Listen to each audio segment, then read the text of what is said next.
The figurehead from a 15th century ship was salvaged from the Baltic Sea on Tuesday. The figurehead from the Danish royal ship Gribshunden was carefully lifted from the seabed in the waters near Ronneby in southern Sweden. It's thought the ship sank in 1495 after a fire on its way from Copenhagen to Kalmar on Sweden's east coast. The ship is likely the best preserved 15th century ship in the world, a contemporary of Christopher Columbus's flagship Santa Maria. According to Marcus Sandikje, head of Blekinge Museum, a similar item from that era has never been found before. Well, since we don't have ships like this that have been recovered at all, it's something we haven't seen before. It's unique in the world, and I think it's going to be more excavations around here, and we're going to find some more unique objects. But this, what we have today, it's just fantastic. Next year, a more thorough investigation of the 30-metre-long ship will take place. Since it sank in an explosion, a salvage of the ship is not on the cards, but they hope to find more objects. The figurehead, an often intricately carved wooden decoration at the prow of the ship, was meant to intimidate and frighten the enemy.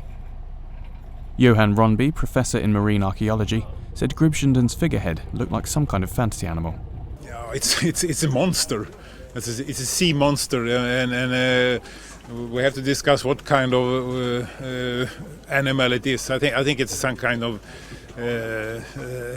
fantasy animal, a dragon with lion ears and crocodile-like mouth, and it seems to be something in its mouth also. It seems to be a person in its mouth. He's eating up somebody, or maybe spitting out somebody from his mouth. According to Blekinge Museum, the ship's timber is thought to have come from France. It was likely built in Flanders or the Netherlands, and it was used by the Danish king until it sank. Sandikje said the find could give valuable clues as to the construction of ships from that era.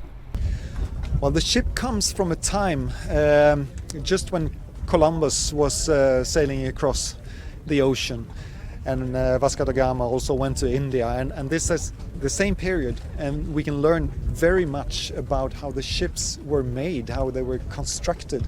Since there are no ships left from this time, we just don't know how they were constructed.